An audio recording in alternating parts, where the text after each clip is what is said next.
Good morning and welcome to our live talk program. This is Lloyd Grubb here, your host on Revive Reform Radio, doing our live talk program covering natural health on this Wednesday. You rise and shine and give God the glory. And today we're looking at the topic bitter, fiber, whole foods, slow food, raw food, hard food. So welcome again and thanks for dropping by here with me. Let us pray. Our Father, who art in heaven, I thank you for the blessings of your word in this day. Pray that you may be with us as we study. May thy grace go with us, we pray for Christ's sake. Amen. So, welcome again as I do this topic here with you in this thought, this devotional thought here, which is bitter, fiber, whole foods, slow food, raw food, hard food. So, this is our process of meditation for this day that I'm sharing with you, a meditation of my heart. And so we are continuing with our theme, which is my saints, those that have made a covenant with me by sacrifice. And so when we talk about doing health and doing the right thing, eating healthy is the major component of that is eating whole. And so when we eat whole foods, then we have a better health outcome. And so for me now, I'm sharing with you this thought here of what is it that makes sacrifice so important when it comes on to health. And so my main text is in Psalm chapter 50, verse 4, 5, and then 22 and 23. Psalm chapter 50, verse 4, 5, 22, and 23. It says, He shall call to the heavens from above and to the earth that he may judge his people. Gather my saints together unto me, those that have made a covenant with me by sacrifice. Now consider this, ye that forget God, lest I tear you in pieces, and there be none to deliver. Whoso offered praise glorified me, and to him that ordered his conversation aright will I show the salvation of God. So when we talk about taking these ideas of being saved from whatever, in this situation here, I'm talking about diseases or mental situations. And when we're talking about making a covenant, the major important point there to me is the sacrifice. This is why when we study Christ, what we're looking at is a sacrifice. And what we get when we look at the cross, we're supposed to look and live. And how we look and live, because we're looking at the sacrifice, and then we start to see the major component of what we have to do in life. It just so happened that anything that you're going to do in life, this idea of a sacrifice becomes a very important concept that one has to understand and one has to be able to embrace. When you embrace this, it's very easy to be able to, well, it makes it easier to accomplish certain things because you understand what sacrifice is. And so in diet and lifestyle, sacrifice are key important for health of mind, health of body. So when we look at this concept here, what I'm going to be sharing with you is that knowledge is important, very important.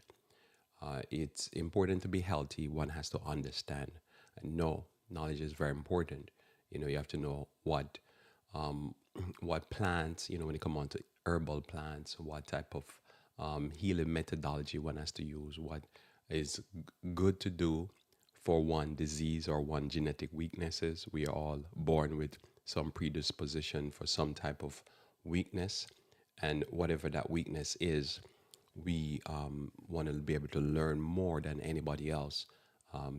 As I think I'm very much into health when it comes on to knowledge.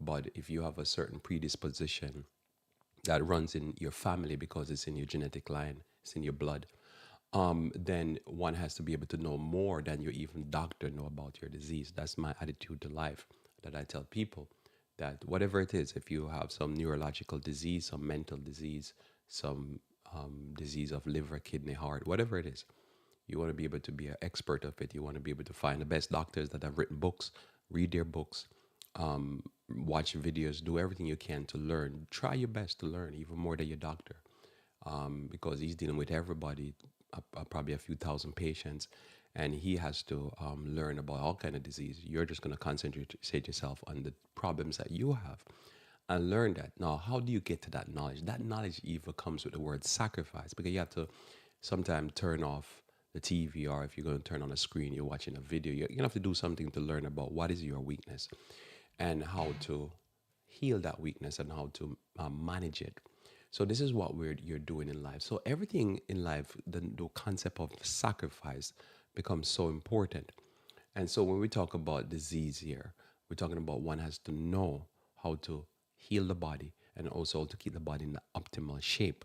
This is important. But you could know all of that, and all that knowledge could be important. But to implement it, what you realize in this life, or what I've realized in this life, is that the concept of sacrifice becomes important. To be able to implement what you know is very important. Sacrifice is very important. So knowledge is important very much. Much many people are sick because they're just ignorant. They don't know, and they're not ignorant because they can't attain knowledge. They just not haven't found that knowledge, or they weren't searching for it. They didn't know that there's such an option out there. There are options. So that's important. But the second component of health to me is this idea here, what Christ did on the cross, which is sacrifice. And so when you understand sacrifice, you understand that there's things that one will have to do that it doesn't sometimes you feel not natural. And even a regular medical setting, a doctor goes in and he has to cut. He has to start cutting stuff and going in and start suturing and burning and all kind of stuff like that. That's not a natural process of the body. But in an emergency or in a bad situation, you have to take care of what you have to take care. So sacrifice are important components for health. I know I write that there. For health, and both health of mind and body, right? So when you talk about sacrifice, a very important component of health for mind and body. So because I'm not going to spend much time on mind, I'll dispatch that real quickly here. So when we talk about sacrifice, like this time of the year, you start seeing people preparing for Halloween in the United States, and so there's people who have anxiety problem. They get very anxious. They start having a thought, and they have a compulsive thought, or they have a thought that they can't get rid of, but the thought scares them, and they can't control it. And this make them go berserk, so to make them go wild in their mind, and they start having all kind of crazy thoughts. So when we talk about health of mind, and we're talking about sacrifice, one of the things that I really believe that can help a person in that situation is not just try to distract themselves by switching the thought, but also don't feed themselves on things that makes the thought becomes worse. In other words, this time of year they celebrate Halloween. This time of year is when people, probably more than normal, watch horror movies, movies that make you make portray horrible things. All right, so these are horror movies, and they're watching these horror movies, and it these movies normally can make you have dreams and make you have thoughts in the middle of the night, in the middle of the day, when it's dark, when it's light, whatever. Now, if somebody have anxiety, you would think one of the most obvious thing to do, you always go for the low hanging fruits, right? The things that are easiest to do is just stop watching those movies. Well, someone said, what if they like the movies? You have to sacrifice to get the results that you want. You just have to stop what you stop trying to scare yourself and watch things that make you have scared thoughts in your mind and have berserk and crazy thoughts. Probably one of the second things to do is to stop watching a lot of conspiracy theories that tell you that the government is after you and it's going to get you through your cell phone and through your laptop and through your bank card and all these things that people watch. And if you walk around in this life, you think there's a camera everywhere. Well, guess what happened? There's a camera everywhere. Not everywhere, but literally there's a lot of cameras around now. So if you watch movies that talk about a police state and that there's a you live in a police state and everything is being monitored and every move you make is being whatever, that could drive you wild, right? So to me, you want to be able to push back, but here goes the word sacrifice again, because somebody said, well, what if I like it? Well, you have to sacrifice it then. You got to cut it out because it's not helping you. And I've known people, they're scared as ever, everything they're scared for. And I'm like, okay, but if you're scared, then don't watch that movie. You shouldn't be watching a movie and then go hide behind your couch. That means you can't handle it. It's just like somebody who have a weak liver in their family and they say they want to drink alcohol. Well, genetically, you just can't handle it. You're just known by just watch your family. If you have a heart problem, you shouldn't be fat. It's just not that say anybody should be fat, but I'm just saying the person who have a genetic weakness for a heart, especially shouldn't be fat. But there's people who I know that they have parents and family members that drop dead of heart failure, and they fat and they're not taking care of their health. That's like, to me, almost putting a gun to your head and tempting, pulling the trigger. So when you do life, knowledge is important. But if you can't add sacrifice to that knowledge, that says, listen, I'm gonna do what I'm gonna go against even what I like for my own best interest, you'll not be able to maintain health of mind and health of body. And so again, this time of the year, people gonna scare themselves, and they're gonna watch a lot of movie about death and murder and killing and massacres and all that stuff. And this is not gonna help most people, because a lot of people have mental health problems and anxiety disorders and all kind of stuff like that. And this is, as I said before, I think here that a few months ago, sometime in the summer, in the spring, I saw they were advertising a movie that's like a horror movie, and I was like, that's weird. Because normally it's this time of the year they put a horror movie to mess up people's head, especially people who can handle that. So I don't know if anybody can handle that stuff. There's like dark demonic stuff where people are killing people, and most of the time it's about some priests. And I know most of the time it seems like the priests not killing people, they're raping people. But this is what they do, and they scare the people to death. And people watch that stuff. And so to me, one of the things I've learned from very young is that sometimes you have to just cut stuff off and just sacrifice it. I didn't understand this concept that I'm talking to you here about the importance of sacrifice. And that when as a matter of fact, I remember reading that text, and for years I would be fascinated with the text, but I didn't understand the text where it says the people in the Old Testament look at the snake on the cross and or the stick that Moses put up, and they look and live. And I'm like, why they look and live? But the more I understand this concept here, the more I understand when you look at Christ on the cross, if you understand that He's just communicating to you that what you must do, but not die, but do to live, then you look and you be like, yeah, I see the sacrifice and I live. So health, key important. Now we're going to move on to health now. So notice here in Matthew chapter 7, verse 13 through 16. Matthew 7, verse 13 through 16. It says, and I'd start with it, I'd done this yesterday, so I wanted to start about where I left off yesterday. It said, enter ye at the straight gate, for wide is the gate, and broad is the way that leadeth to destruction, and many there be which go in thereat. So here we have, again, one of the more famous statement of Christ about entering into the straight gate. And so when you enter into the straight gate, the options become less, right? So everything we do in life, when it come on to our mental health, when we come on to our physical health, we use this concept here as straight, everything. See, normally how they preach it on a moral level. But for health of body, you have to be straight. So back in the past, they don't do it anymore. They do it with chemicals. But back in the past, they used to put people in straight jackets, and that was a fascinating contraption, right? When you've seen it, probably you've seen it also in a horror movie. But they put people in straight jackets so that they'll stay straight, and then put them in a pad, in a cell that is padded, so they couldn't, I guess, ram themselves against the wall, and they will get them straight. So when we follow the Lord and we follow the proper principles of life, because I believe it's just the principle of life that Jesus had revealed to us, that we can't go down the broad way. We have to put ourselves, mentally decide to put ourselves on the straight, not per se a straight jacket and a padded cell. But we start doing life like that, where life becomes now more padded, so to speak, or what we'll call you take less risk. So you don't have somebody have to put a padded cell for you. You'll be like, I'm gonna do life carefully. I'm gonna do life safe. You start to be safe. You don't need somebody to put you in a straight jacket because you live in the straight life. So you're not wilding out and dying after you do a buttocks surgery and stuff like that. Because you live in straight, you're not going down a certain path, and so you don't take certain risk. But when you think about the life of a sinner, it's broad and it's very risky. Nothing to do with straight. There's no sacrifice in their life, because the only thing they're going to sacrifice ultimately is their life. We're trying to not sacrifice our life. We're not in a hurry to die, if that makes sense. We're not in a hurry to die. We're not trying to kill ourselves up real fast. But when we live a life, a secular life, everything we're doing is to destroy mind and body.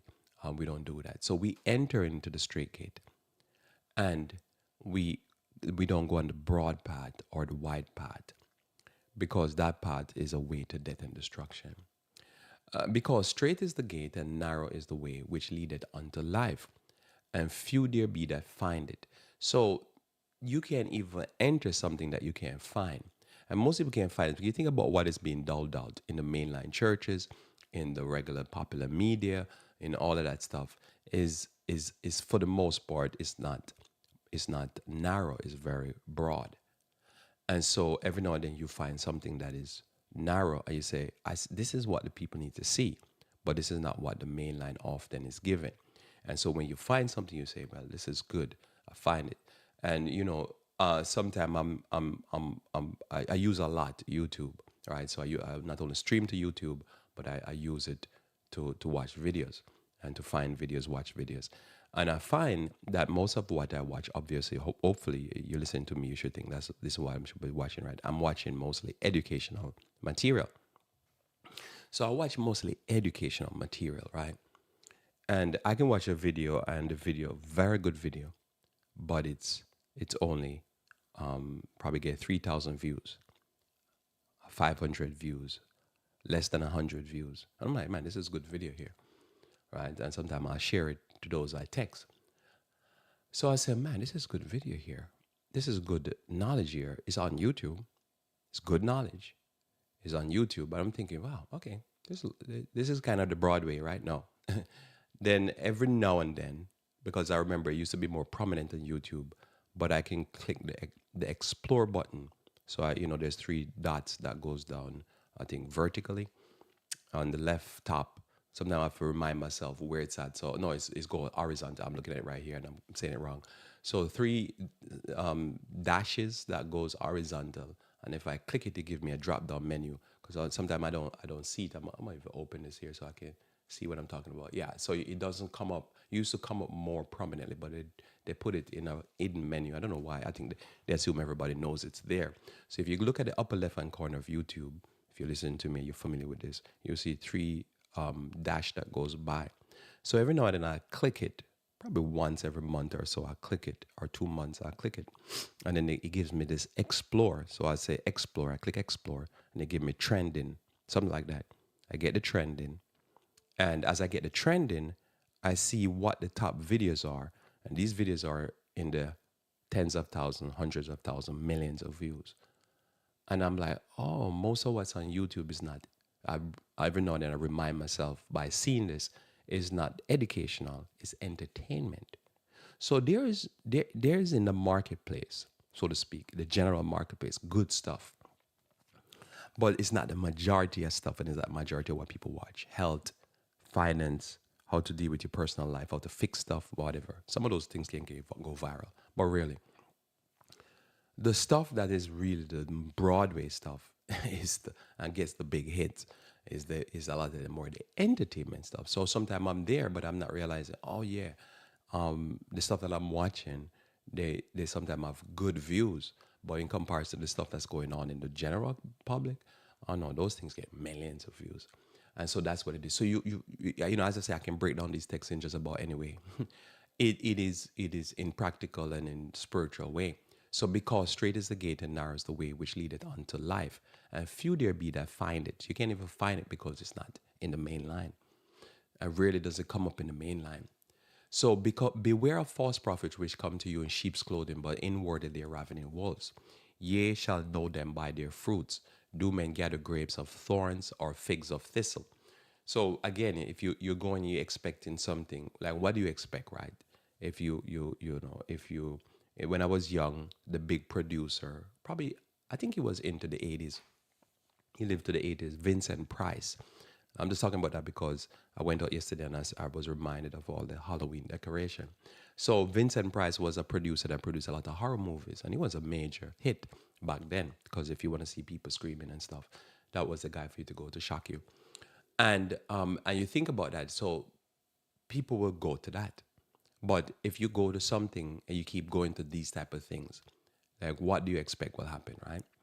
Because you're going to what is shocking, and then people having horror in their mind and terror and confusion. Well, because they're eating too much of the tree of the knowledge of good and evil, and it's messing up their head instead of going to what will bless them and increase them. So there is things out there that can bless you.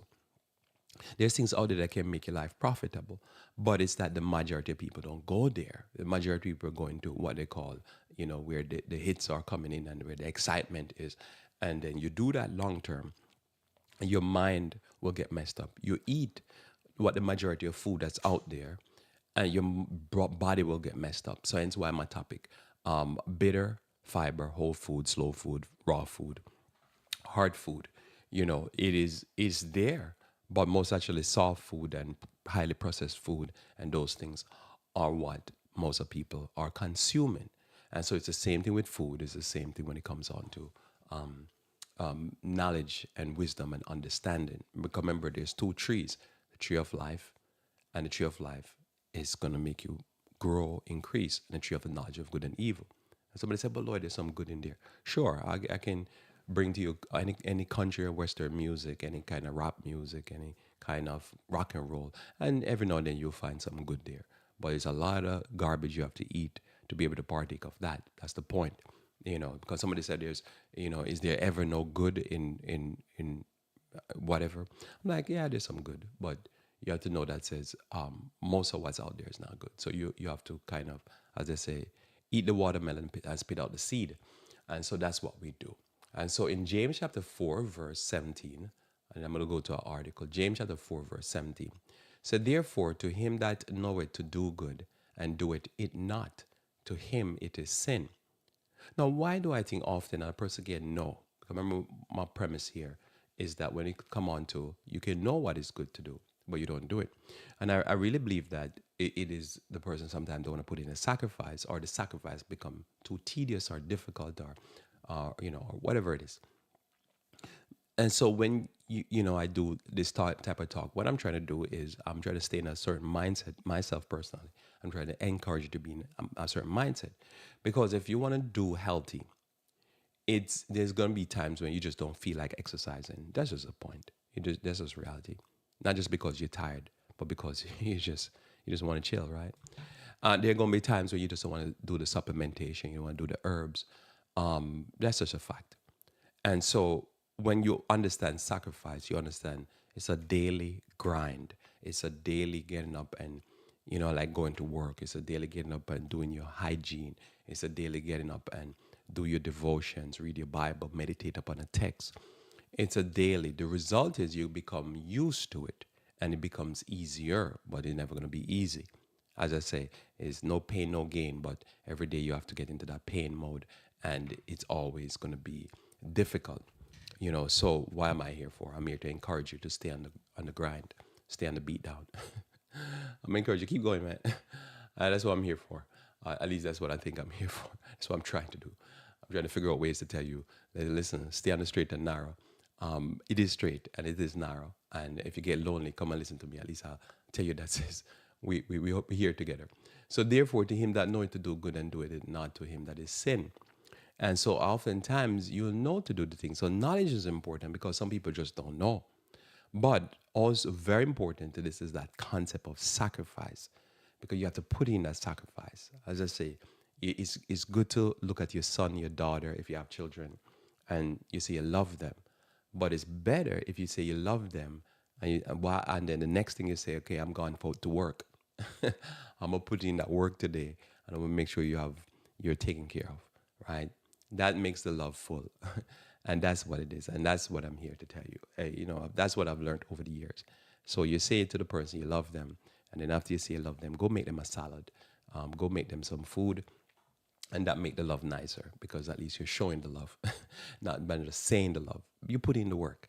You put in the work. Life is better for you, and life is better for others. Is somebody ever put in the work? Yeah, somebody ever put in the work, and I'm encouraging you to put in the work. So I'm gonna read this article here. This is found on USA Today, and this article, USA Today, and it's in the health section. I don't think they have a health section, but it's on the health, and it says, "What foods should I avoid with diabetes?" So, what food should I avoid with diabetes? Advice on best diet plan from a nutrition expert.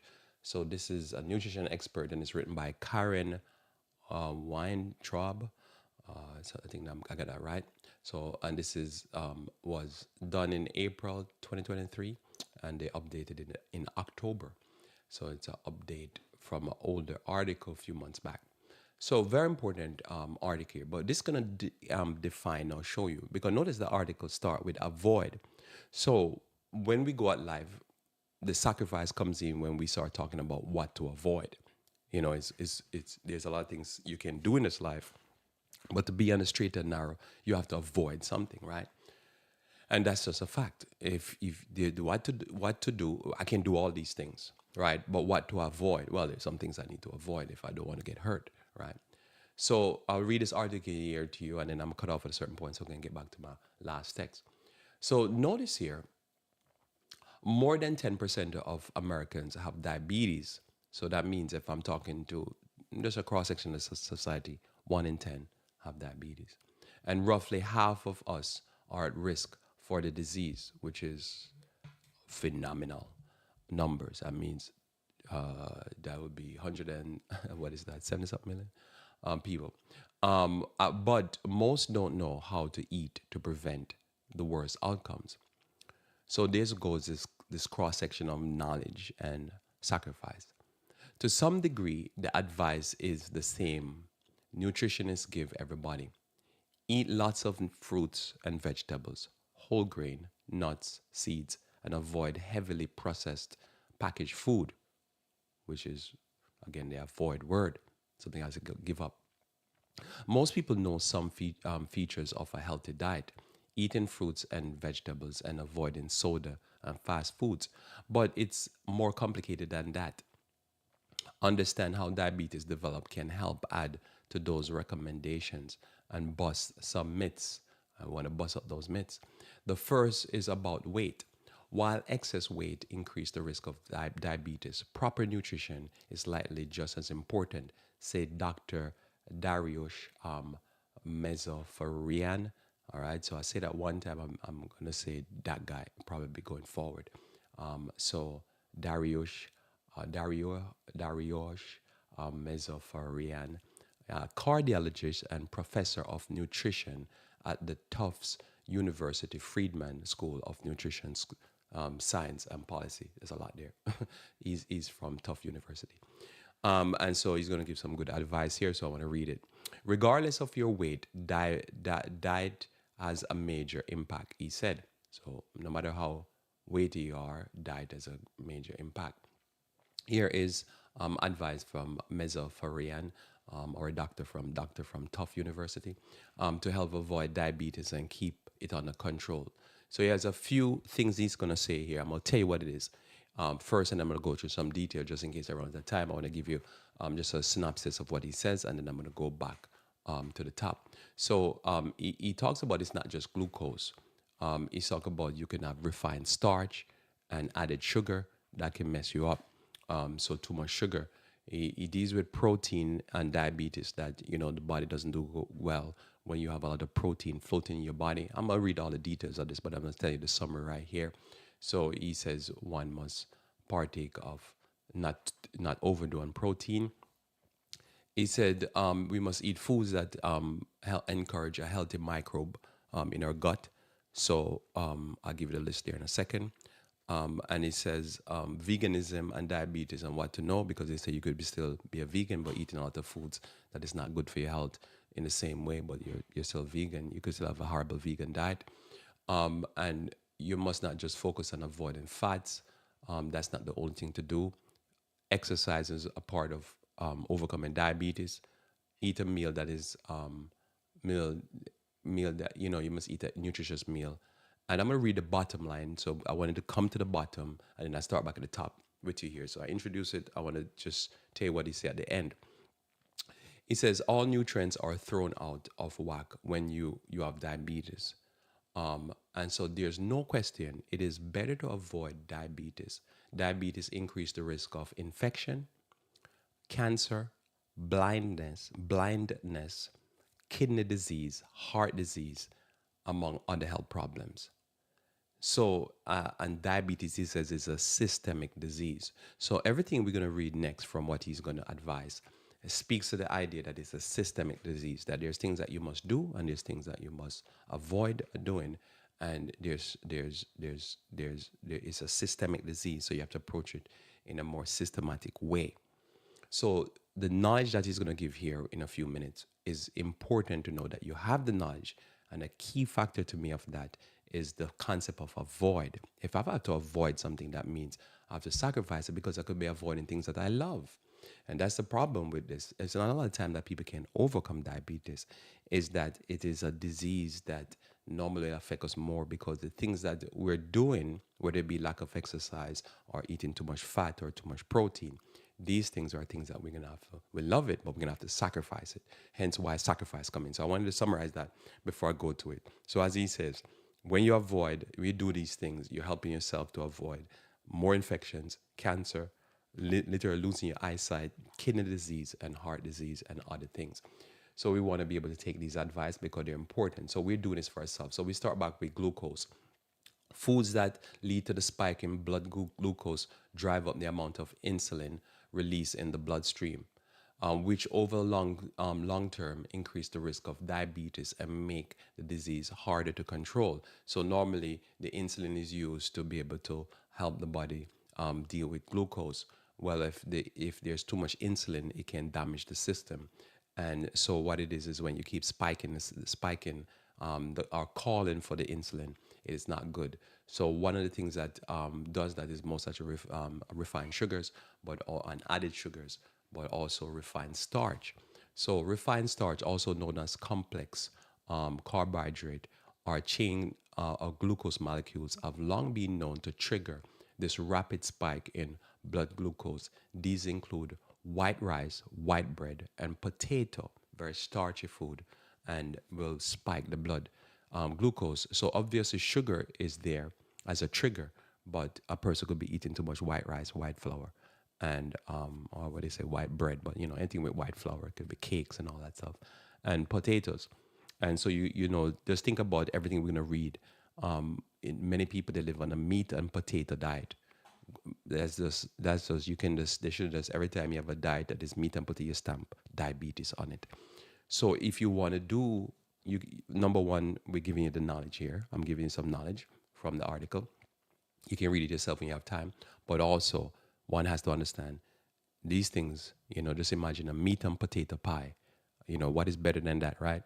So if you love that, then you have to say, well, how do I deal with that? Well, I'm gonna tell you. You have to sacrifice it. You have to give it up for your health. I hate that treadmill. So notice here, fructose, which makes up the other 50% as of what people consume when they come on to stuff that spike the blood glucose, has almost no effect on blood glucose or insulin.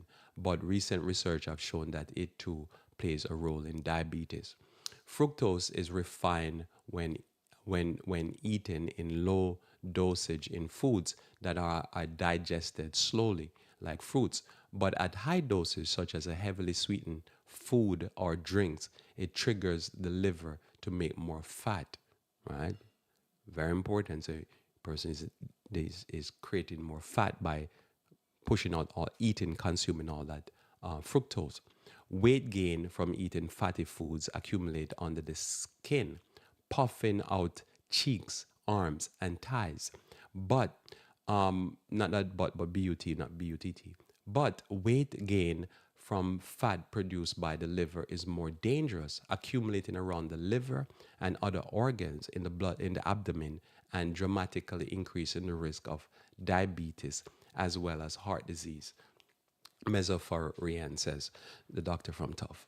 So notice there, you see a person, like you can tell a person that is at high risk of diabetes, right?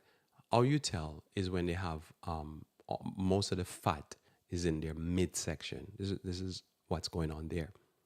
So you don't have to even be a doctor. The more you understand it, the more you can get it. Because you can see a person, they have their thighs and their legs are not large, are not fat.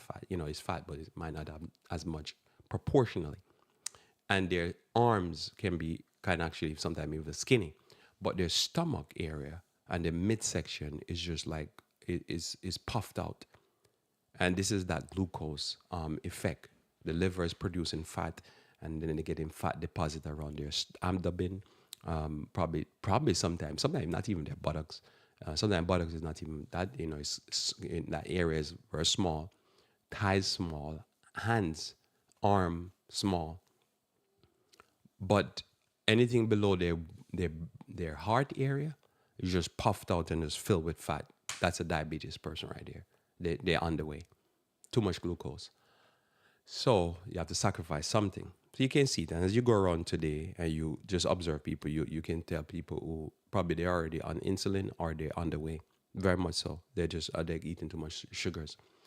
So too much protein also circulates in the blood or raises insulin level and turns into fat, just like too much starch or sugar does.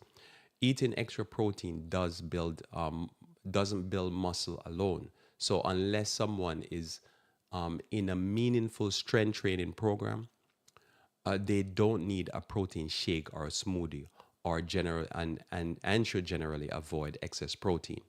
So ex- refined carbs gotta go or be limited to an extreme. Fructose or any type of refined sugar will cause that. I think it's called middle body or something, adiposity or something. I can't remember. Um, that's gotta go. And then eat a high amount of protein. So you can see a person doing protein shake. If you're doing protein shake, as I say, or stuff like that, you're supposed to be on a heavy weight training program, lifting, pumping iron, as they say. So if that's not the case, then that's gotta go. That's where sacrifice comes in, right? So protein in the form of red meat is harmful in another way. The iron that gives red meat its color can damage the pancreas if not eaten in moderation and increase the risk of diabetes. Diet like paleo and ketogenic diet are helpful for cutting out refined starch and sugar, but may be harmful long term if they encourage people to eat too much red meat and too much protein because now the person's on a meat diet. That's a very interesting thing because people believe they evolve, think that they're evolved to eat animals because the survival of the fittest, and I guess their forefathers would just eat a lot of animals. And that's interesting because the rapid rate of devolution instead, the rapid rate of aging is seen. You watch a person eat a lot of red meat and stuff like that, they might look a little bit slimmer, I guess, but they probably diabetes or something, and their rate of aging is amazingly scary. Um, Continue with the article here. There's sort of sweet spots in getting the right amount. So about 10% of our calories should come from protein, he said. And I say, if somebody pumping iron, that could be much higher. The recommended dietary allowance for protein is zero point 0.8 grams of protein per kilogram of body weight. For a 150-pound adult, that's 55 grams of protein or 220 calories of a 2,200 calorie diet. So, healthy source of protein, not endorsing all of this here, I'm just reading it to you, is nuts, seeds, soy, and then beans, not soybean, but beans, lentils. Just had some of that this morning. And then poultry, fish, seafood, egg, yogurt, cheese, and milk. I didn't have none of that this morning. And so they're just listing what is source of protein. And so this should be only about 10% of your calories. So a lot of people just overeating on protein, period. Foods that support, just think about it's like every go every 10 years and you look at, say, children now that are 10 and below, and then children 20 and below, and then people 30 and below. Fascinating to watch how each group of people just keep getting plumper and fatter, and then obese, and then there's people mega. It's unbelievable, mega. So notice here, foods that promote a diverse, healthy gut bugs improve metabolism and therefore prevent or help control diabetes. So you can break the food down and you eat more readily. These foods include vegetables, fruits, high fiber foods like beans and whole grains, and then fermented food, and then they include your cheese and yogurt. And most essentially, you can get your yogurts and stuff that are more natural or plant based.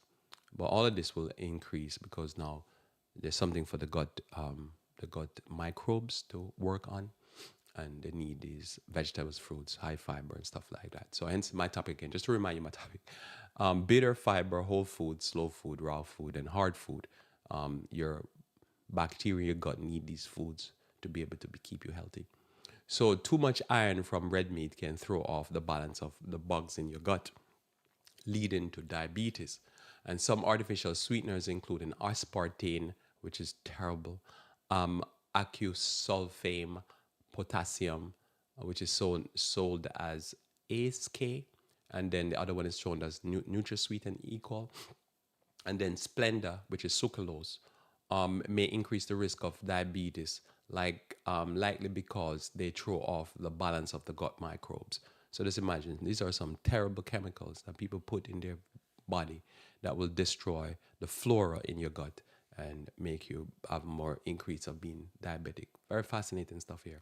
So while too much animal protein can promote diabetes, avoiding animal protein altogether isn't necessary way to go.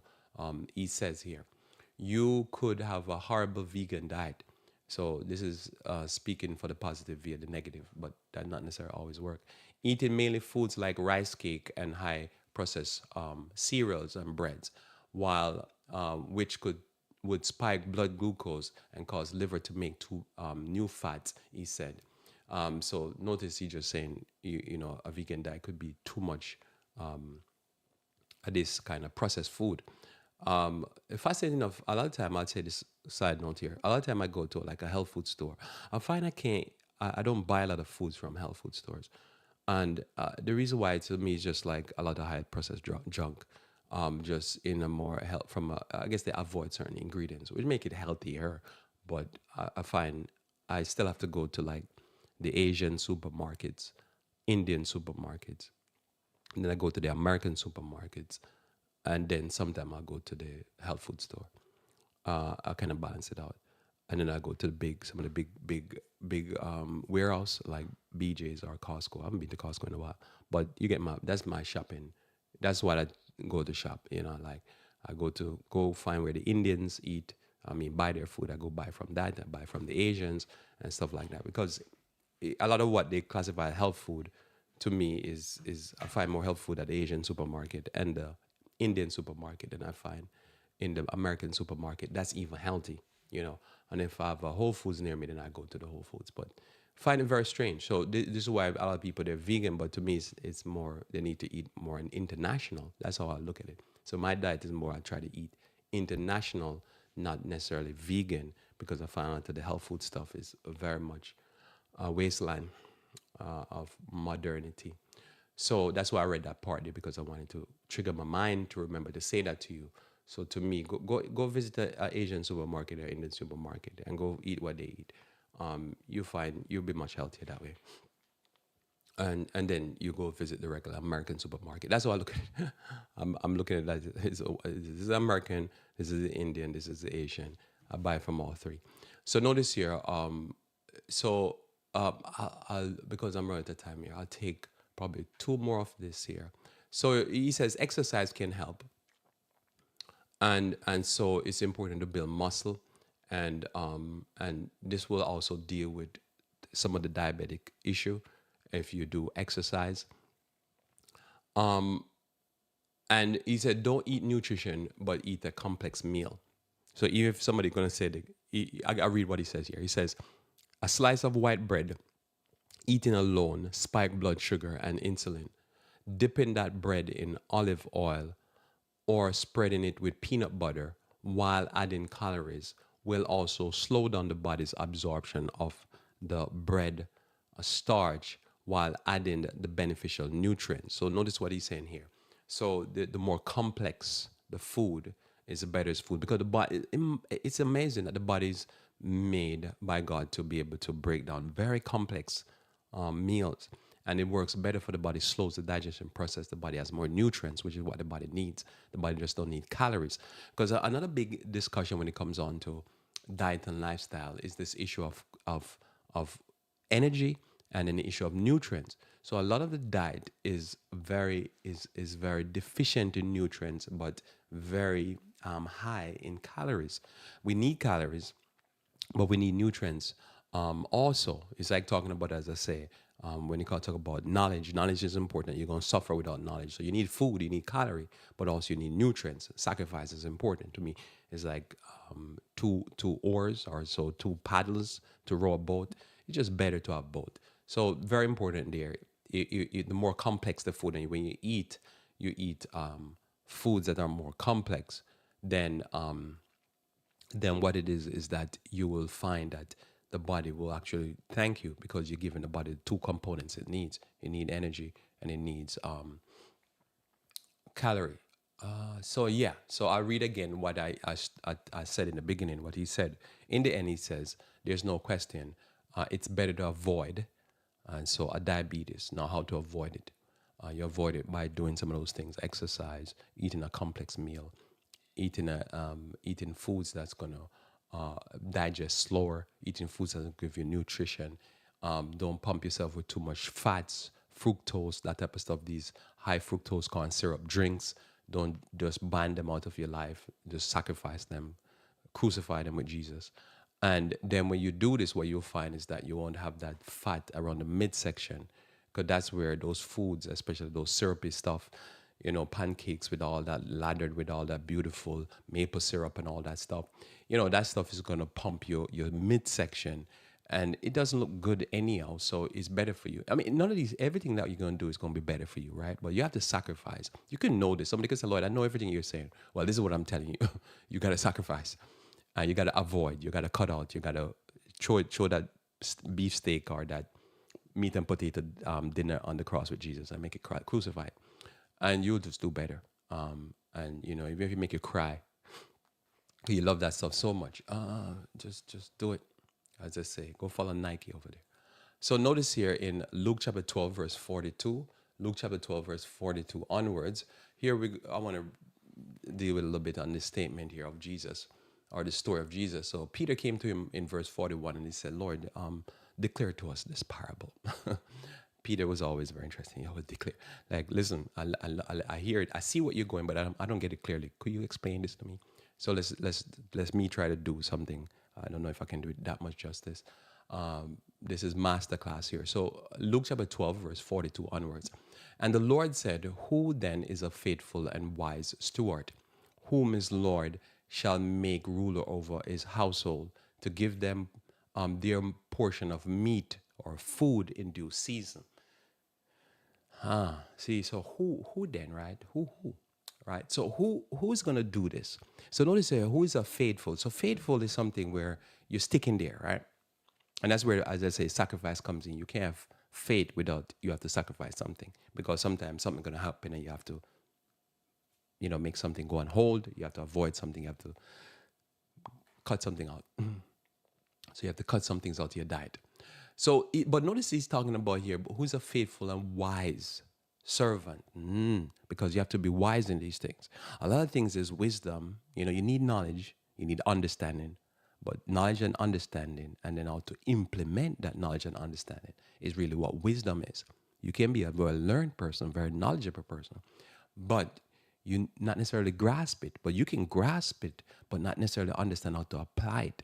So what we're doing with life is we're doing wisdom, and that's why we do here Wisdom for Living, is how to live life and be successful. There's a lot of knowledge out there, but how to use that knowledge and use it in the right season, because there could be a right time and a place for something that if you do it out of place, it doesn't work. Timing is important.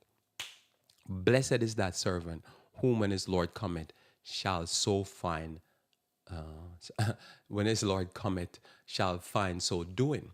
Of a truth I say to you, that he will make him ruler over all that he had. But if that servant say in his heart, my Lord delayed his coming, and shall begin to beat the men servant, the maid servant, and to eat and drink, and be drunken. I'll pause there. So there goes the thing in life. As I live longer, I see the value not of just this for what it's saying on a surface level, but the deeper implication. There seemed to be a delay when the Lord coming, and look at the prophecy, look at the time we're living in. Read Revelation 14, read Revelation 18, and you come away with, oh, it's going to be literally a delay. The Lord is saying it, but he said, this is where we're at. But he shall eat and drink with a drunken. Literally, that's what happened. Just imagine, we're in a time period right now where many people believe that the Lord was supposed to come at a certain point, didn't come. There's a delay. Life is going on. But we live in an environment where people are drunken with not just drugs and alcohol. We live in a drug wash society, but also people are drunken with food. And if you they've done litmus tests on people and show that after they eat a certain amount of food, the level, the certain level markers that will show that the person seemed to be like more drunk is really increased. And you can see when you eat certain food, the person almost knocked out. You'd be like, is that person on drugs or drunk? I'd be like, no, that's not heroin, bro. That's food. The food knocked them out. They're acting as if they're on heroin. They're nodding away. They have the heroin nod. But it's food that's doing it. Drunk, massive. You can imagine. I don't know any time in Earth's history if people did get to 1,000 pounds. Probably did, but I don't know. That's amazing. 1,000 pounds and dying of diabetes and stuff like that. So this is literally true. This text now is not it's a theory. We live in it.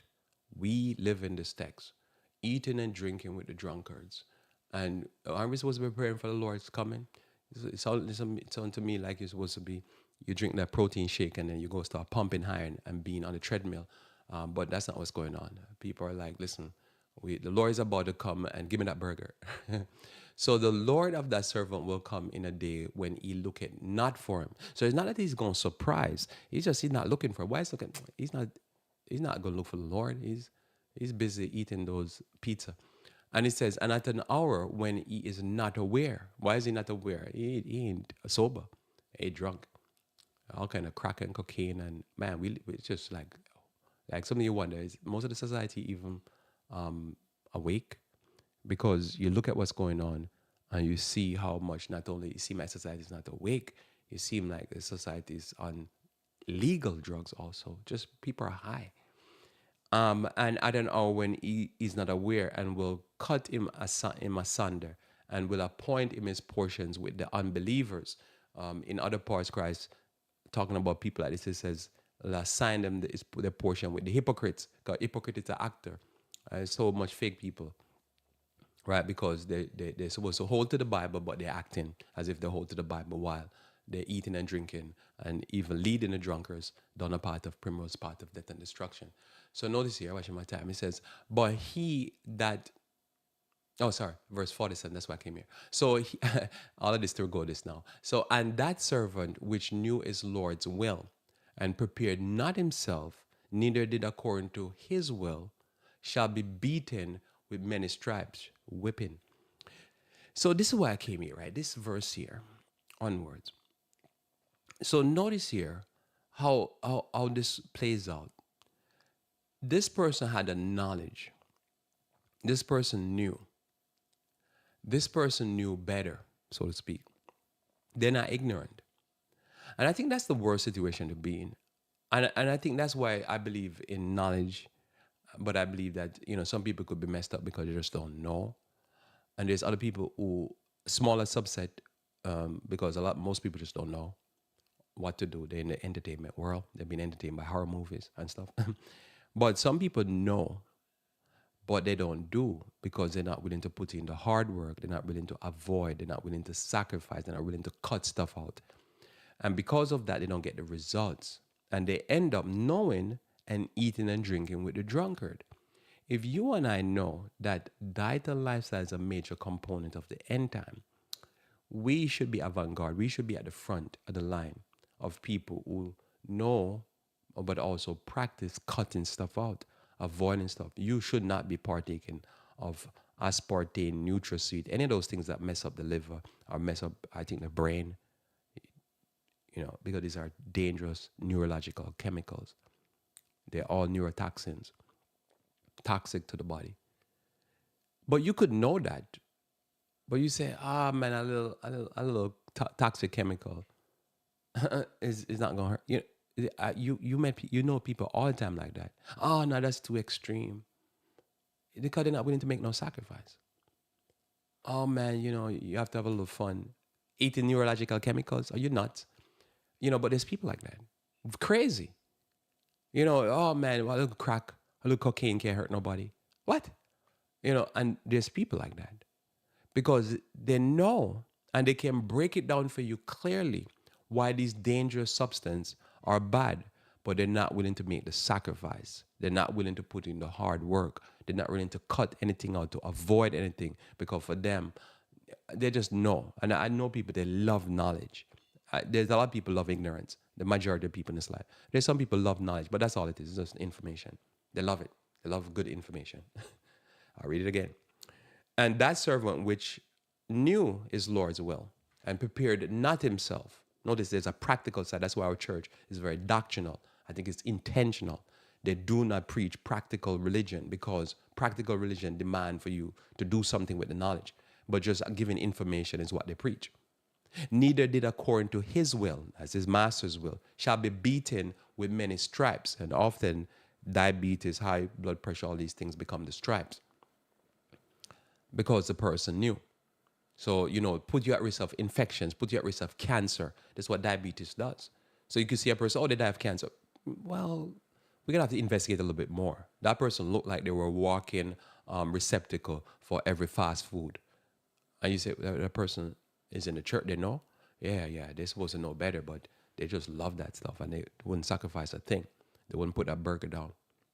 Verse 40, it says, but he that knew not and did not commit things worthy of stripes shall be beaten with few stripes. Now, here goes. It doesn't mean that the person who don't know is not beaten with any stripes. You just say less. You show me a person who ignorant, they just don't know, they're getting whipped. You just get less whipping. To me, it's worse for the person who know and don't do.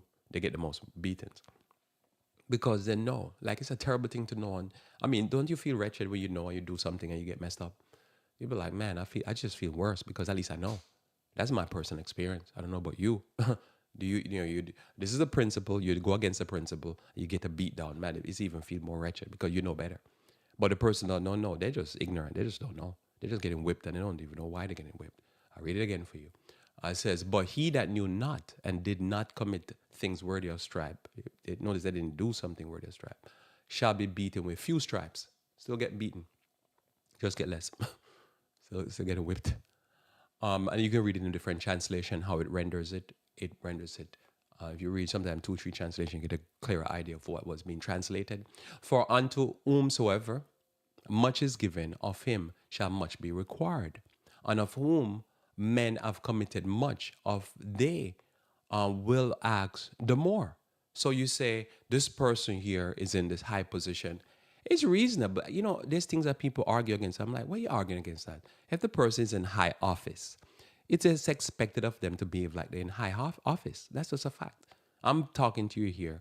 You would expect for me not to be eating the things I'm talking about, which I don't, but I shouldn't, right?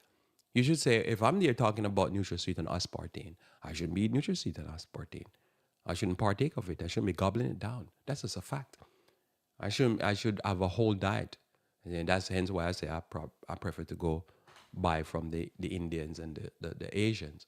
And then I buy from the Americans. I had to go to multiple stores to get what I want. Somebody said, why are you going to go through all the headache? Man, because I need to stay healthy. And you don't want to stay healthy? So notice here, I'm not trying to, I know I'm going to die, but I'm not in a hurry, at least. I'm not trying to kill myself real fast with food and lifestyle. So notice verse 49. Okay, and to him that's committed much, for him it should be asked more. I am come to send fire on the earth. And what will it, if it be already kindled, because the fire burn? I'm telling you something. Whether or not you know or you're sacrificing, whatever you do, just know that says that certain diet and lifestyle will give you a whipping. Ignorant people, they're still getting whipping. They're just getting a whipping, but they don't know why they're getting whipped. Because they think, oh, we're eating the paleo diet because our ancestors evolved. They're getting whipped. It just means they're just getting whipped, but they're ignorant. But I have a baptism to be baptized with, and how am I straightened till it be accomplished? So you and I via baptism, Christ had the baptism. We look at him on the cross and we say, listen, we have some sacrifice to do. He had a sacrifice to do. We follow him at the cross. We have a baptism. But when we do the baptism that we're supposed to do, we sacrifice what we're supposed to sacrifice. The blessed part about it is that we go as the dove escape, we live a better life, and we get a better experience in our minds and in our bodies. Let us pray. Thank you, Lord, again for your love towards us and for the ways that you continue to lead us along. I pray, dear Lord, that we might be able to cut out, avoid, put away things, dear Lord, that are bad for us, especially with our diet and especially for our minds. This is my prayer in Jesus' name. Amen. Well, thanks to be with me here on Revive Reform Radio. Looking forward to talking to you again live tomorrow when we should talk about current events. Until then, I pray that you may continue to walk with King Jesus.